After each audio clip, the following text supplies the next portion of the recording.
Mirëmbrëma zonja dhe zotrin, do t'jemi së bashku në edicionin qendror të lajmeve këtu në ekranin e kanalit 7, kundër të tjera do të ndiqni. Përplasje të dhunshme para parlamentit, protestuesi qollojnë me gure vezë policin dhe deputetët socialist, plagosen nënt efektiv 18 të shoqëruar. Kryeministri Rama dënon sulme ndaj deputetëve, protestat janë të lishme, por monopolin e forcës e ka shteti. Agresorët nuk kanë lidhje me flamingot. Sali Berisha akuzon forcat e policisë për dhunë ndaj protestuesve paqësor. Këto akte sipas tij dëshmojnë fytyrën kriminale të qeverisjes së Edi Ramës. SPAK mbyll hetimet dhe dërgon për gjykim dosjen e inceneratorit të Tiranës. 10 persona akuzohen për mashtrim me pasoja të rënda dhe pastrim parash.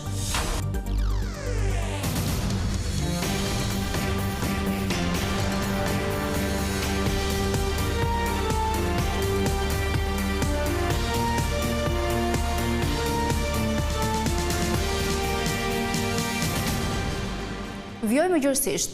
10 protestues janë përplasur me forcat e policisë në sheshin para parlamentit. Ata qolluan me vezë, gur dhe sente të forta deputetët socialisti dhe forcat e rendit. Gjatë konfliktit është shkatëruar edhe një makinë policie. Si pasojë e dhunës, 9 efektiv mbetën të plagosur, ndërsa 18 protestues janë shoqëruar në komisariat. Për më shumë se 3 orë, qytetarët protestuan para parlamentit duke hedhur parulla kundër deputetëve të të gjithë krahëve politik.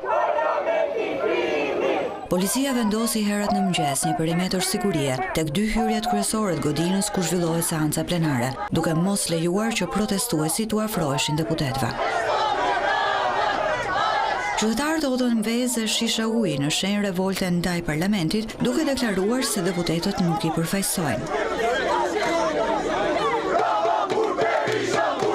Në mesditë parlamenti mbylli punimet e deputetët shfrytzuan dalje në kratë Akademisë së Shkencave për t'u larguar, ndërkohë që protestuesit vazhduan të hidhnin parulla kundër tyre.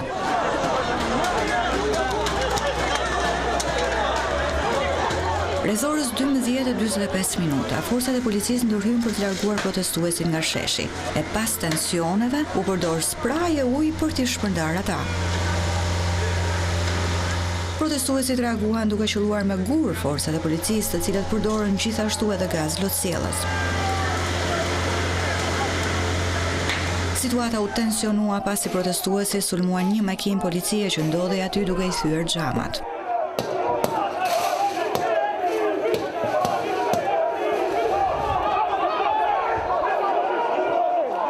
Forcat e policisë ndërhyn dhe ndaluan 18 protestues, numri më i lartë i qytetarëve të shoqëruar prej momentit që ka nisur protesta.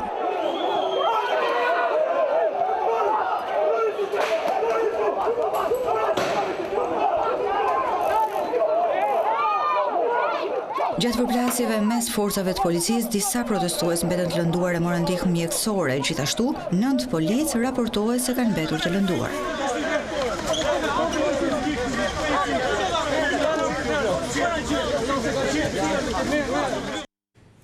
Pasi vizitoi në spital policët e plagosur në protest, ministri i Brendshëm Besfort Lamallari paralajmëroi ndëshkim të ashpër për autorët. Ai tha se drejta kushtetuese e qytetarëve për të protestuar nuk mund të shndërrohet në dhunë ndaj efektivëve. Ministri i Punëve të Brendshme Besfort Lamallari së bashku me drejtorin e përgjithshëm të Policisë së Shtetit Skënder Hita vizituan në Spitalin e Traumës dhe në QSOT 3 punojësit e Policisë së Shtetit të mbetur të plagosur gjatë protestës së zhvilluar sot në Tiranë. Lamallari dënoi me forca këtë dhunës të ushtruara ndaj punojësve të Policisë së Shtetit. Dua të siguroj së pari familjarët që gjendja e tyre paraqiten e stabilizuar dhe nga ana tjetër kam një mesazh për të gjithë ata vandal të cilët guxojnë të hedhin gur ndaj punonjësve të Policisë së Shtetit, janë identifikuar, do shoqërohen dhe do të vinë përpara drejtësisë më një herë. Do të marrin përgjigjen më shëmbullore që parashikon ligji për ta. Kjo nuk ka të bëjë fare me protestën dhe me shprehjen demokratike të mendimit ndryshe. Kjo është thjesht një akt kriminal. Në një postim në rrjetet sociale, ministri i Brendshëm e cilësoi sulmin ndaj punojësve të policisë si sulm ndaj shtetit dhe rendit kushtetues.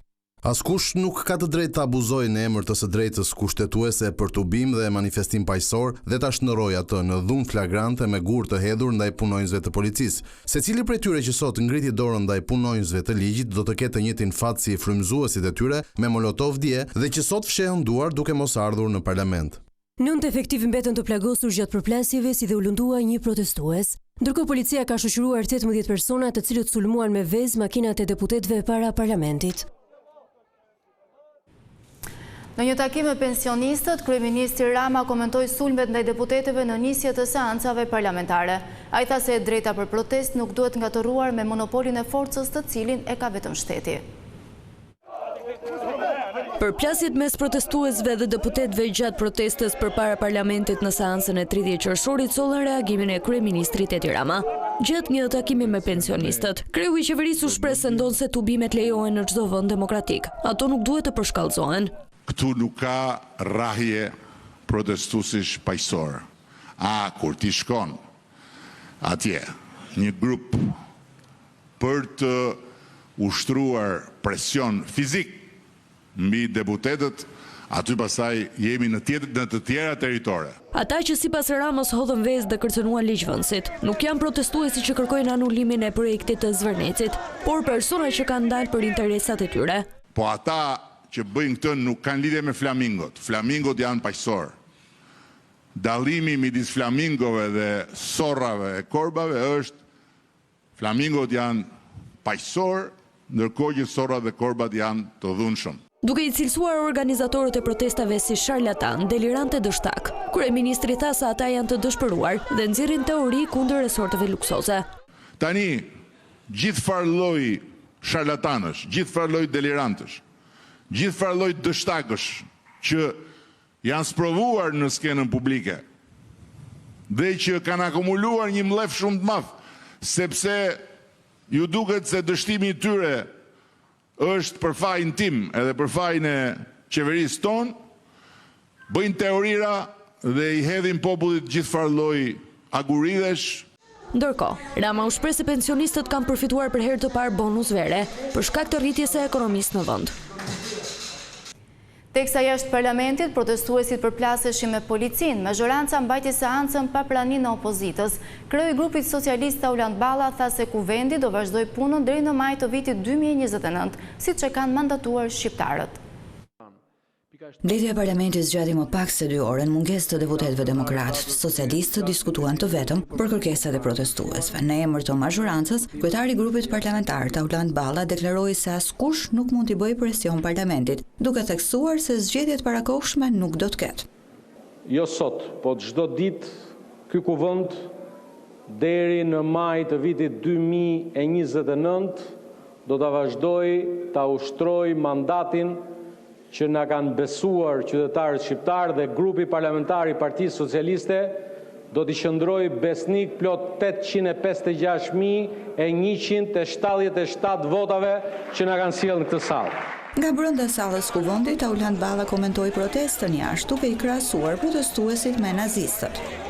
Nazizmi kështu lindi, duke sulmuar Reichstagu, duke i vënë zjarrin parlamentit. Këta nuk kanë asnjë dallim. Dhe prandaj qëndrimi i këtij kuvendi duhet të jetë i qartë, jo i ndarë në krah. Balla në fjalën e tij ndau protestuesit paqësor nga ata që sipas tij janë jo paqësor. Kam besim shumë që qytetaria e bukur e bulevardit Flamingove do të distancohet edhe më shumë se sa e bëri dje nga dhuna e këtyre mbeturinave politike dhe sociale që kanë marrë peng protestë. Protesta nuk ka asgjë të përbashkët me këta individ kriminal të cilët duan ta përdorin dhe po e përdorin protestën për qëllimet e tyre të pista, qëllime të interferencave të huaja. Partia Demokratike vendosi ta bojkotojë sot parlamentin e deputetët e saj nuk shkuan në seancë. Shkak për bojkotin është fakti që mazhoranca nuk vendosi në rendin e ditës propozimet e opozitës për shfuqizimin e ligjit për investime strategjike, paketës së maleve dhe shfuqizimin e ndryshimeve në ligjin për zonat e mbrojtura dhe në atë për trashëgiminë kulturore. Kryetari i Partisë Demokratike Sali Berisha mbrojti protestuesit, ndërsa akuzoi direkt Edi Ramën si urdhëruesin e dhunës ndaj tyre. Lideri i opozitës tha se ajo që ndodhi para parlamentit tregoi para shqiptarëve fytyrën kriminale të qeverisjes. Kryetari i Partisë Demokratike Sali Berisha akuzoi forcat e policisë se përdorën dhunë ndaj protestuesve paqësor. Në një mesazh të shpërndar në rrjetet sociale, Berisha bëri përgjegjës kryeministrin Edi Rama për sjelljen e forcave të policisë në protestë. Me urdhër të Edi Ramës, sot narkopolicia përdori lëndë toksike, gaz lotësjelës të skaduar, përdori spraj ariu, lëndë piroteknike, topat e ujtë, zvarritjen, përgjakjen e protestuesve paqësor me një gërsi të papërmbajtur.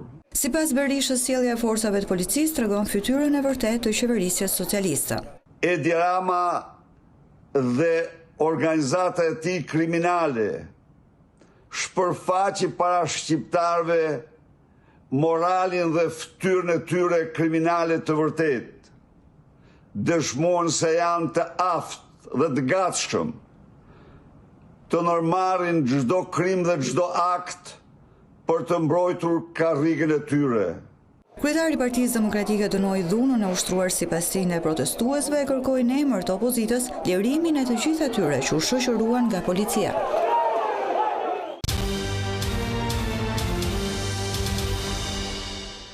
Prokuroria e posaçme mbylli hetimet për inceneratorin e Tiranës duke vënë në akuzë 10 persona. Ato dyshohet se kanë kryer mashtrime pasoja të rënda dhe kanë pastruar para si grupi strukturuar kriminal.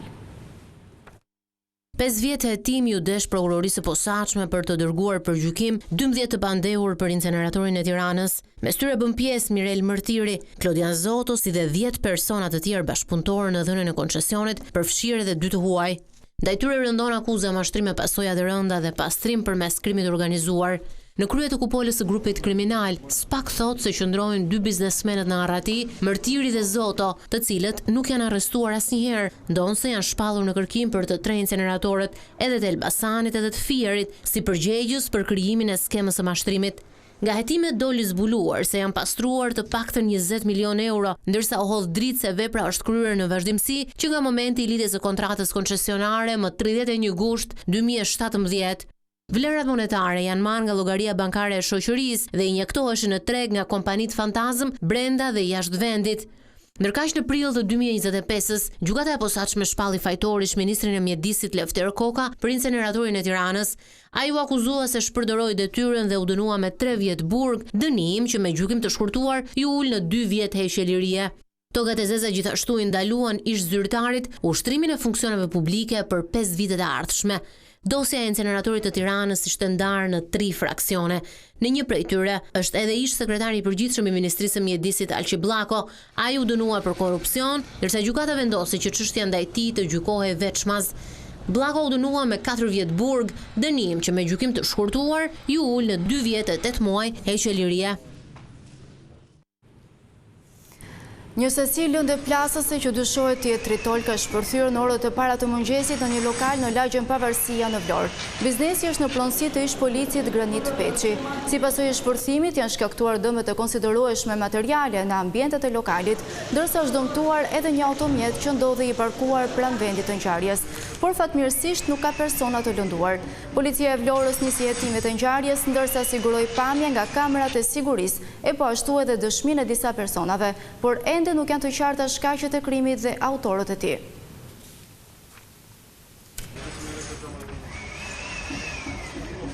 Dy personat akuzuar për atentatin ndaj Brian Syzos në Pogradec janë lënë në burg nga gjykata. E njëjta masë është dhënë në mungesë edhe për 2 bashkëpunëtorët e tyre. Gjatë seancës, i akuzuari kryesor pranoi sulmin me armë, por tha se nuk kishte ndërmend ta vriste.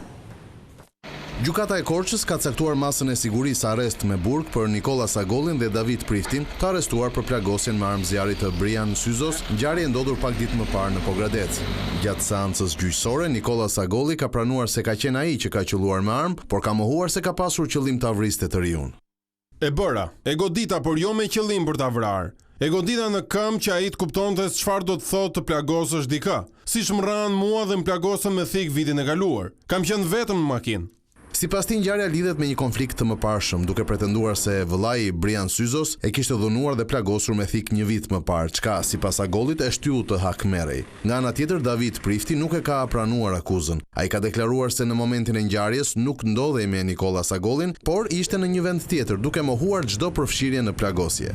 Pavarësisht pretendimeve të dyshuarve, gjykata e Korçës vendosi ndaj tyre masën e sigurisë arrest me burg bashkë me 2 të shpallurit në kërkim, Edison Agolli dhe me Ardi Berberi. Policia ka zbuluar se vëllezërit Agolli kishin vendosur dhe një kamerë në afërsi të burgut të Drenovës për të vëzhguar lëvizjet e Brian Syzos dhe për ta sulmuar në momentin që ai do të shkonte të takonte vëllain e tij Sindi Syzo. Ky fundit vuan dënimin për plagosin me thik të Nikola Agollit në një berberhane. Pikërisht kjo ngjarje mendohet të jetë edhe shkaku i atentatit të disa ditëve më parë. Matura shtetërore e këtij viti solli një nivel më të lartë kalueshmërie të nxënësve. Ashtu kishte më shumë vlerësime maksimale me notën 10, ndërsa 31 nxënës u përjashtuan pasi tentuan të kopjonin. Kalueshmëri më e lartë dhe më shumë nota maksimale, matura shtetërore 2026 shënoi rezultate më të mira se një vit më parë. Kështu deklaroi Ministri e Arsimit Mirela Kumbaro, e cila theksoi se provimet u zhvilluan në një proces të rregullt, me kushte të barabarta për të gjithë maturantët. Përsa i takon rezultateve paraprake, kemi një lajm pozitiv, që në të gjitha provimet kemi një rritje të kalueshmërisë së maturantëve krahasuar me vitin 2025 dhe vitin 2024, jo vetëm kaq, por dhe një numër më të lartë të vlerësimeve maksimale me notën 10 krahasuar me vitet e mëparshme. Ndërkohë, norma e maturantëve që nuk ka kaluar me sukses të paktën një prej provimeve varion nga 0.98% në lëndët me zgjedhje deri maksimalisht në 2.5 në provimin e matematikës. Vëmendje ju kushtua edhe rasteve të shkeljes së rregullores. Kumbaro bëri të ditur se 31 maturant u përjashtuan nga provimi pasi tentuan të kopjonin. Nuk mund të mos ndodhe, ka pasur dhe disa episode të papëlqyeshme, disa përpjekje për të devijuar nga rregullorja e maturës shtetërore, e cila ka qenë edhe kushtetuta jon gjatë këtij procesi, e zbatuar, e respektuar dhe e pa negociuar në asnjë rast për ta shkelur atë. Keqardhje për 31 maturant, që në përputhje me rregulloren janë përjashtuar nga provimet të shpërndarë në vende të ndryshme të Shqipërisë, por për fat të mirë, falë reagimit dhe trajtimit në kohë rekord, këto përpjekje nuk e cënuan procesin e testimeve në nivel kombëtar. Në përfundim, Ministra Mirela Kumbaro u bëri thirrje maturantëve të ndjekin kalendarin e pranimit në universitete. Nga 27 korriku deri më 1 gusht, ata do të kenë mundësinë të përzgjedhin 10 programet e studimit përmes portalit U-Albania. Dhe këtu kemi përfunduar me lajmet, unë ju falenderoj për vëmendjen, bashkë mirupafshim.